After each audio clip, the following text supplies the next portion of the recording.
सर्व सन्माननीय भावंडांना माझा म्हणजे ज्ञानेश्वर आमलेचा सस्नेह जय जिजाऊ।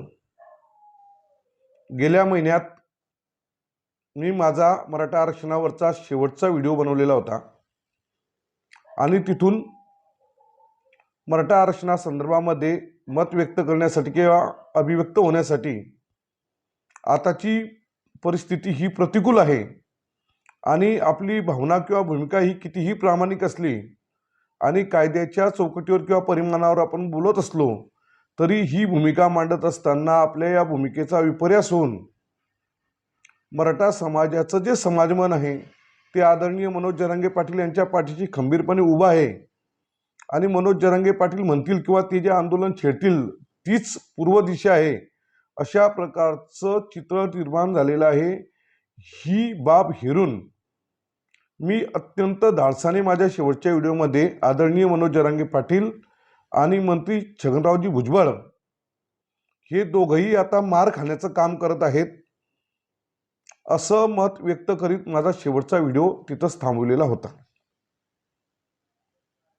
त्यानंतर मराठा समाज आदरणीय मनोज जरांगे पाटील यांच्या नेतृत्वामध्ये मुंबईला गेला। सरकारने त्या आंदोलनाची दखल घेऊन अधिसूचना जारी केली आणि ती अधिसूचना मराठा समाजासाठी कशी पोषक आहे किंवा कशी अनुकूल आहे या बाबतीमध्ये समाज, धुरीण, प्रसार माध्यम आणि कायदे पंडित या सर्व मंडळीसह राजकीय मंडळी यांच्या क्रिया प्रतिक्रिया तुम्ही आपण सर्व सोशल मीडियाच्या माध्यमातून किंवा यूट्यूबच्या माध्यमातून निहाळून बघतच असाल। त्यामुळे आज किमान मनोज जरांगे पाटील यांनी आंदोलनातून काय मिळवलं किंवा काय नाही मिळवलं किंवा मराठा समाजाला मनोज जरांगे पाटील यांनी छेडलेल्या आंदोलनातून काय मिळालं किंवा काय नाही मिळालं या बाबतीमध्ये कमीत कमी जाहीररित्या चर्चा करण्याचं धाडस एक नाही तर अनेक लोक करीत आहेत। हे मराठा समाजासाठीही पोषक आहे आणि इतर समाजासाठी सुद्धा पोषक आहे। त्या बाबतीमधील पॉझिटिव्ह बाजू म्हणजे सकारात्मक बाजू आणि नकारात्मक बाजू ह्या आता समीक्षात्मक स्वरूपामध्ये जात असताना काल परवा जी अधिसूचना अजून अध्यादेश निघालेला नाही, जी किमान नोटिफिकेशन निघालेलं आहे ते नोटिफिकेशन सुद्धा उच्च न्यायालयामध्ये त्याला आव्हान देण्यात आलेलं आहे। इथपर्यंतची ही परिस्थिती आहे। मुळात मराठा आरक्षण चळवळीमधील जर कोणी शापित कार्यकर्ता असेल तर तो या महाराष्ट्रामध्ये एकमेव माणूस आहे, तो म्हणजे मी ज्ञानेश्वर आमले। मी स्वतःला आज रोजी शापित मराठा म्हणून घ्यायला काही एक अडचण नाही असं मला वाटायला लागलेलं आहे, कारण मराठा समाज हा इतका भाबळा आहे आणि इतका सहज कुणामागे फरफटत जातो की ज्या समाजामध्ये आज राजकीय दृष्ट्या इतकी मुरब्बी आणि मातब्बर राजकारणी लोक आहेत, जो समाज महाराष्ट्राच्या राजकारणाची दिशा ठरवतो, परंतु तोच समाज इतका साधा सरळ आणि नेभळट आहे की त्याला कोणीही सहज गंडवू शकताय, फसवू शकताय। ही एकदा नाही तर अनेकदा सिद्ध होत आहे।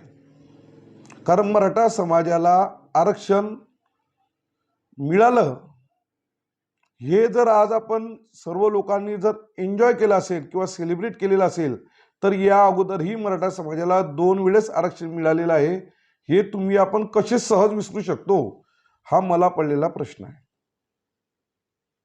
कारण महाविकास आघाडी सरकारच्या काळातही आम्हाला आरक्षण मिळालेलं होतं, देवेंद्र फडणवीस यांच्या महायुती सरकारच्या वेळेसही आम्हाला आरक्षण मिळालं आणि आता आम्हाला स्वतःला आंदोलनाच्या माध्यमातून हे सार्वजनिकरित्या आंदोलन उठून उभं राहिलं म्हणून आम्ही आमचं आरक्षणाचा हक्क स्वतःहून मिळवला।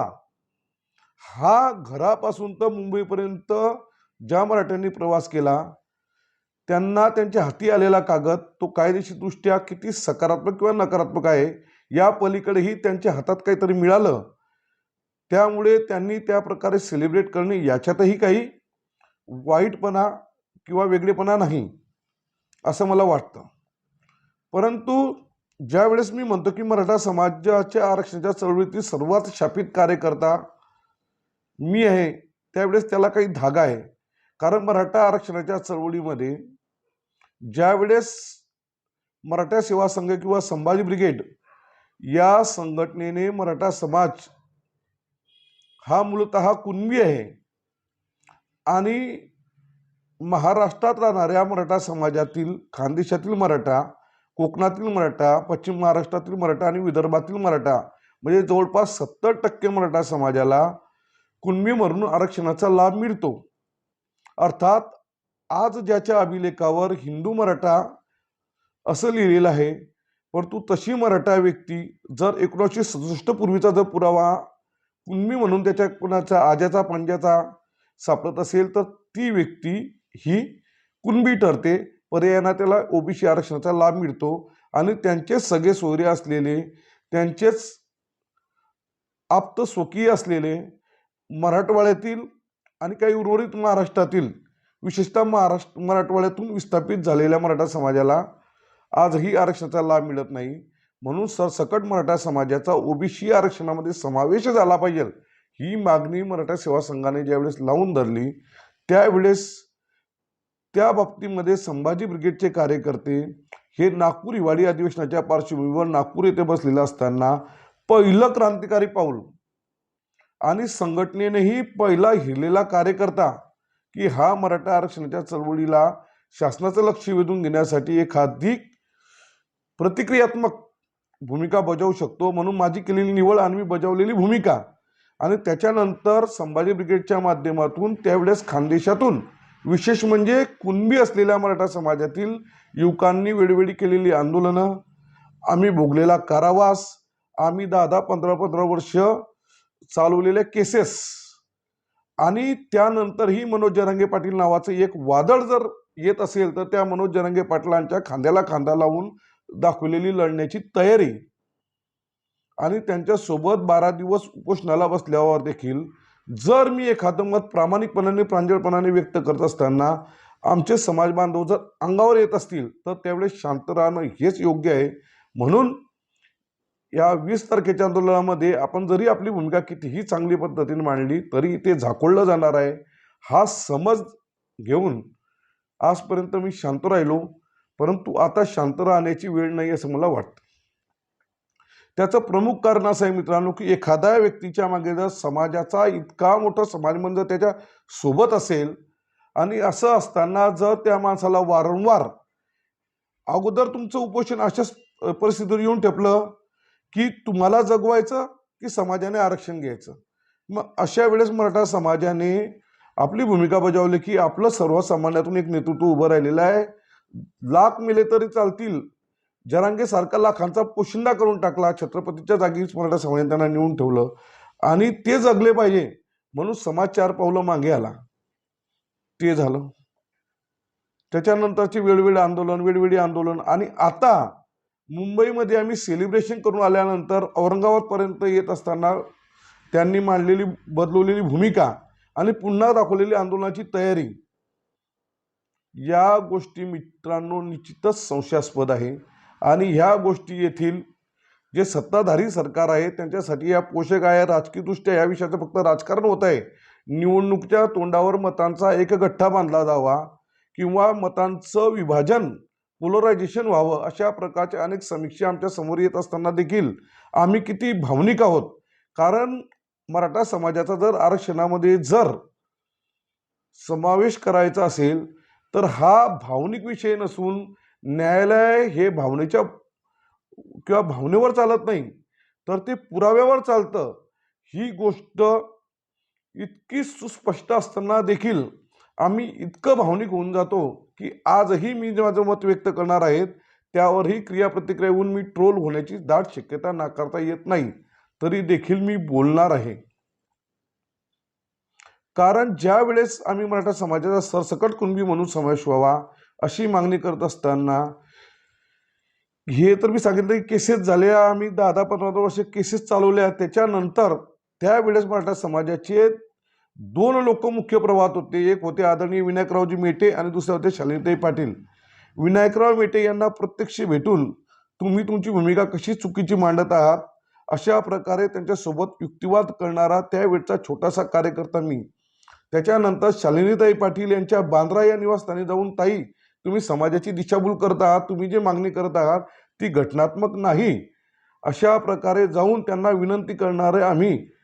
आणि आजही वयाच्या 40मध्ये क्रयशक्ती कोणत्याही प्रकारची वाया न जाऊ देताना त्याच ताकदीने त्याच जोमाने या आंदोलनामध्ये स्वतःला वाहून घेण्यासाठी तयार झालेली आम्ही सर्व कार्यकर्ते या आंदोलनाचं केंद्रीकरण न होताना वारंवार मी केलेल्या व्हिडिओमध्ये या सर्व आंदोलनाचं जर विकेंद्रीकरण झालं आणि आरक्षण ही न्यायिक बाब आहे, या बाबतीमध्ये न्यायालयीन प्रक्रियेच्या बाबतीमध्ये जर काही आपल्याला व्यवस्था उभी करावी लागली तर त्या व्यवस्थेच्या बाबतीमध्ये मनोज जरांगे पाटील यांनी विशेष लक्ष घालावं.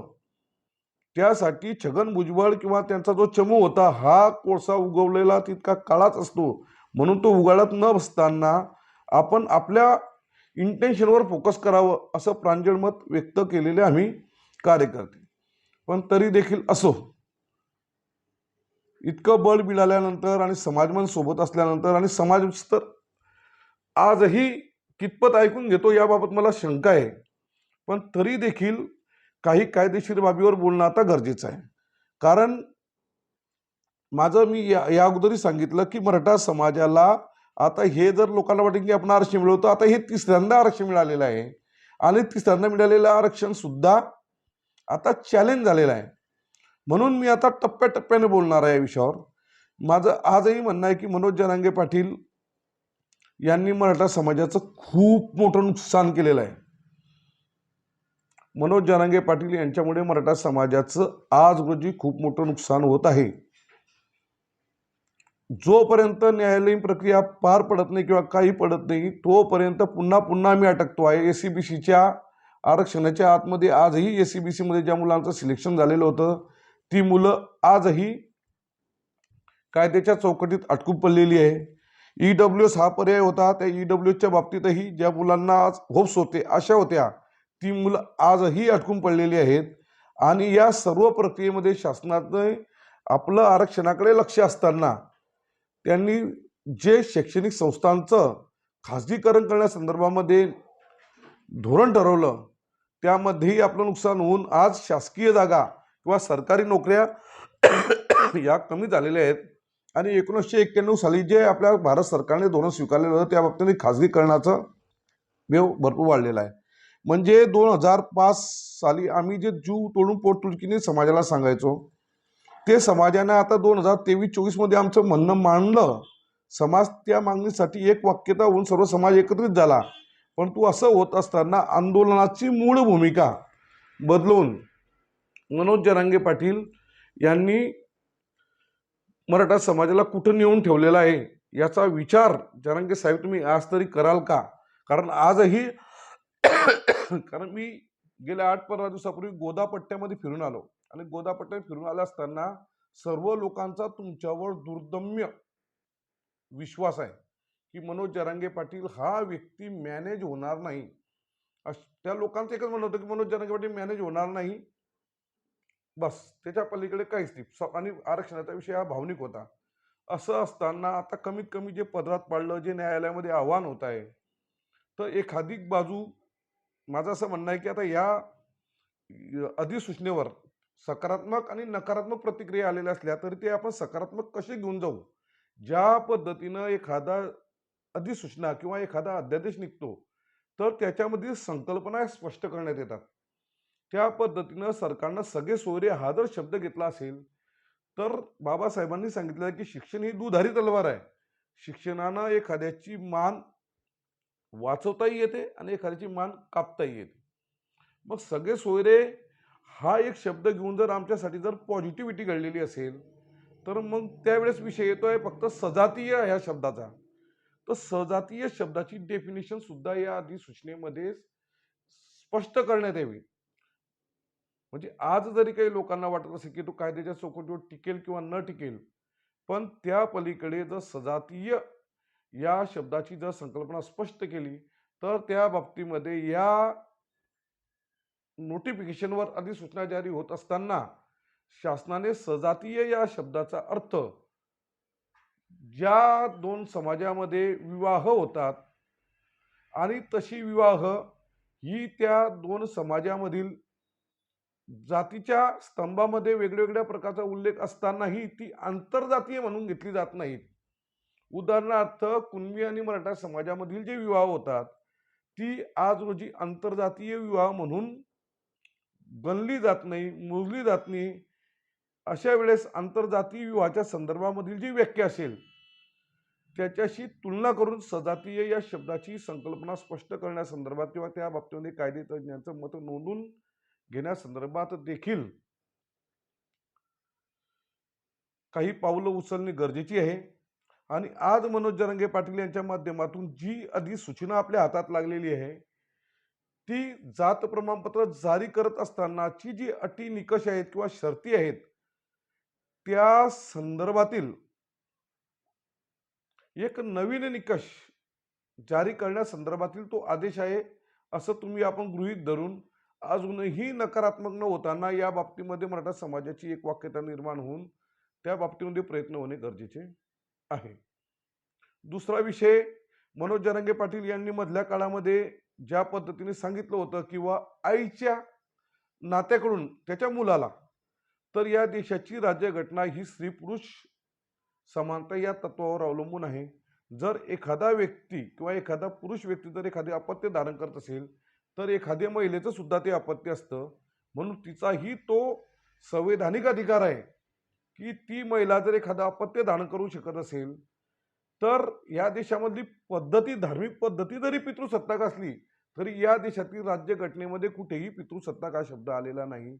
म्हणून एखादी माता तिच्या मुलाला ती ज्या जातीमध्ये आहे त्या जातीतील प्रमाणपत्र देऊ शकले पाहिजे, तो तिचा अधिकार आहे. स्त्री पुरुष समानता आहे या तत्वावर देखील आपण अजूनही भांडलो तर निश्चितच जी व्यवस्था आपल्याला आज रोजी विरोध करते आहे, आज रोजी विरोधामध्ये आपल्याला जरी छगन भुजबळ दिसत असले, आमदार प्रकाश शेंडगे दिसत असले, महादेव जानकर दिसत असले, कालचे पुरोगामी आजचे प्रतिगामी महादेवजी जानकर साहेब, त्याच्यानंतर जे 2 4 5 नाव आपल्याला अजून घेता येईल, मोठी लिस्ट झालेली आहे आता त्यांची, या सर्व लोक जरी आपल्या समोर दिसत असले तरी त्यांचा मेंदू हा वेगळा आहे.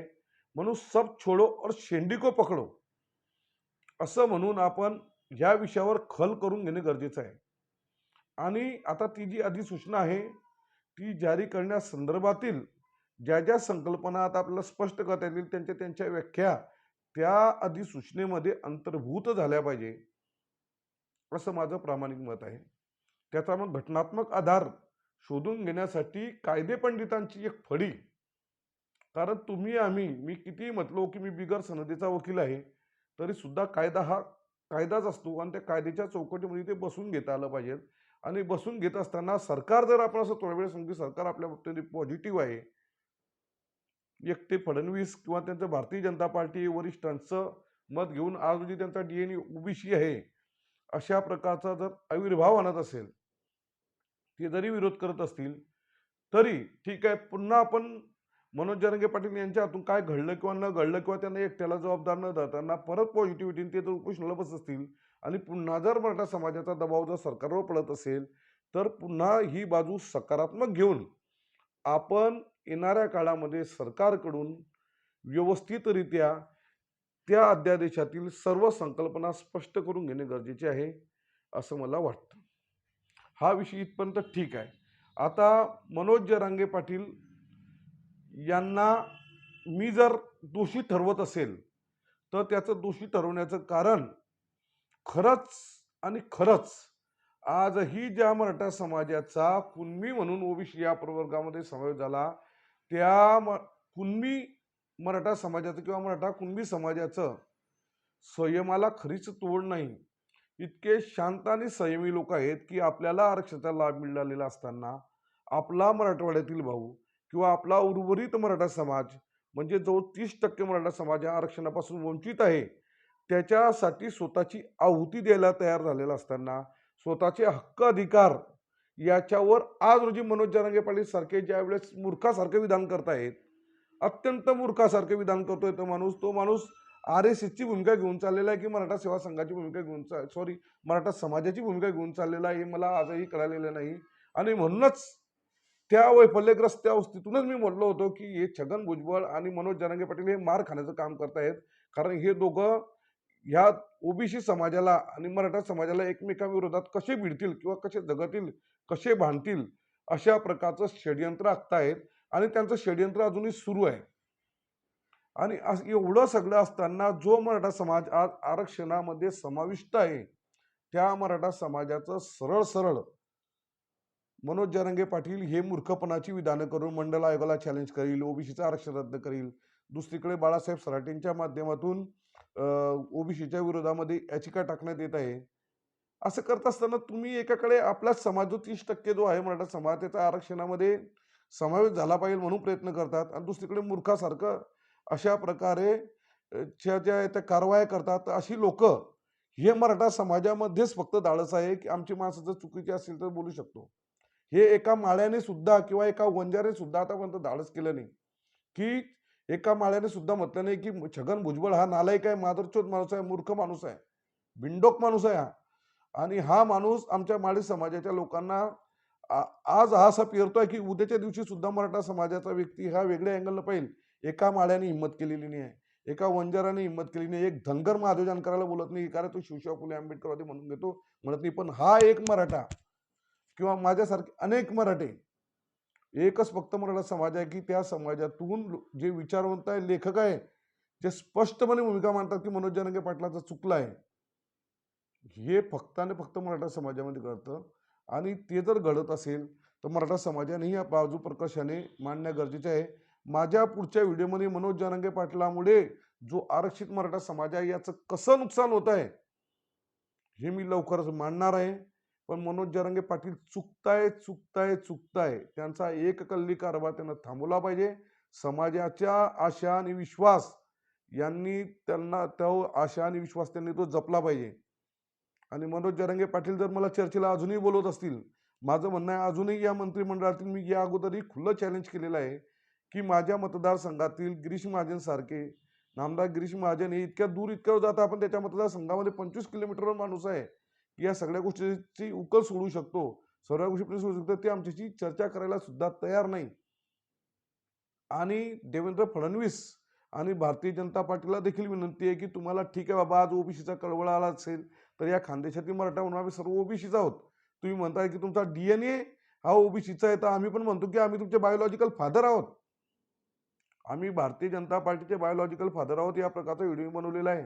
परंतु जो मराठा समाज गेल्या 40 वर्षापासून आरक्षणासाठी झगडत आहे, भांडत आहे, ज्या मराठा समाजाचा राग आहे की त्याचीच समाजाची जी मातबर लोक जे क्रिमिनल गटात मोडलेली आहे, जे प्रगत उन्नत गटातील लोक आहेत, जी प्रस्थापित राजकारणी आहेत, त्या राजकारण्यांनी या मराठा समाजाकडे दुर्लक्ष केलं म्हणून मराठा समाजावर वाईट वेळ आली. अशा वेळेस देवेंद्र फडणवीस यांच्याकडे बघण्याचा मराठा समाजाचा अँगल वेगळा होता आणि तो मराठा मुक्त मोर्चाच्या माध्यमातूनही तो राग ती खतखत मराठा समाजाने व्यक्त केलेली होती.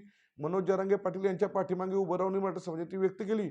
ही सुसंधी आदरणीय देवेंद्रजी फडणवीस आणि त्याची भारतीय जनता पार्टी ही सोडून जात आहे. ती फक्त गणित तोडण्याने जोडण्याचं गणित करत आहेत. परंतु समाज मनाचा भावना जर हेरून तर आजही मराठा समाज आणि ओबीसी समाज या दोघही समाजाला न्याय देवतेच्या जर यांनी स्वतःला जर न्याय देवतेच्या जागी जर उभं केलं, जर पट्टी बांधली तर दोघही समाजाला ते न्याय देऊ शकतायत. म्हणून त्या देवेंद्र फडणवीसांना माझी आता आज जाहीर या व्हिडिओच्या माध्यमातून विनंती आहे की तुम्ही न्याय देवतेचं काम करा. तुम्ही त्या एक माकड आणि 2 मांजरी, त्या मांजरीला लोणी सापडतं आणि त्याचा हिस्सेवाटा कसा करावा असं वाटतं त्यांना. आज तीच परिस्थिती येथील ओबीसी समाजाची आणि मराठा समाजाची झालेली आहे. ओबीसी समाजाला वाटतं की माझ्या हिस्साचं हे लोणी आहे आणि माझ्या हिस्साचं लोणी आहे. मराठा समाजातील उर्वरित लोक आले तर ते निघून जाईल, पडून जाईल. आणि म्हणून हे दोघी मांजरी ह्या लोकांच्या हिच्यावर कटपुतली सारखे त्या माकडासमोर फडणवीस साहेब असं समजा की थोड्या वेळासाठी तुम्ही माकड आहे तर त्यावेळेस तुम्ही ह्या तराजू काटा घेत असताना न्याय देवतेसारखे राहा. तुम्ही दोघांनाही समान पातळीवर न्याय द्या. नाहीतर याच्याकडून लोणी खाऊन याच्याकडून लोणी खाऊन तुम्ही जर ते केलं तर त्या माकडाला ते पचलं नाही म्हणून ती गोष्ट होऊन सर्व जगासमोर गेलेली आहे. तर तुम्हाला या प्रगत मानवी रूपी माणसाला हे राजकीयदृष्ट्या राजकीयदृष्ट्या तुम्हाला हे परवडणार नाही ही विनंती करतो. आणि माझ्या लवकरच पुढच्या व्हिडिओमध्ये मनोज जरांगे पाटील हे मराठा समाजाचं कसं वाटोळं करतायत हे सप्रमाण मनात नसताना देखील आणि जाहीरपणे त्या विषयावर बोलण्याचं अत्यंत चुकीचं असल्यावर सुद्धा समाजाची डोळे उघडली जावी म्हणून स्पष्ट मत माझं मी लवकरच उद्याच्या व्हिडिओमध्ये नोंदवणार आहे. धन्यवाद. जय जिजाऊ, जय शिवराय.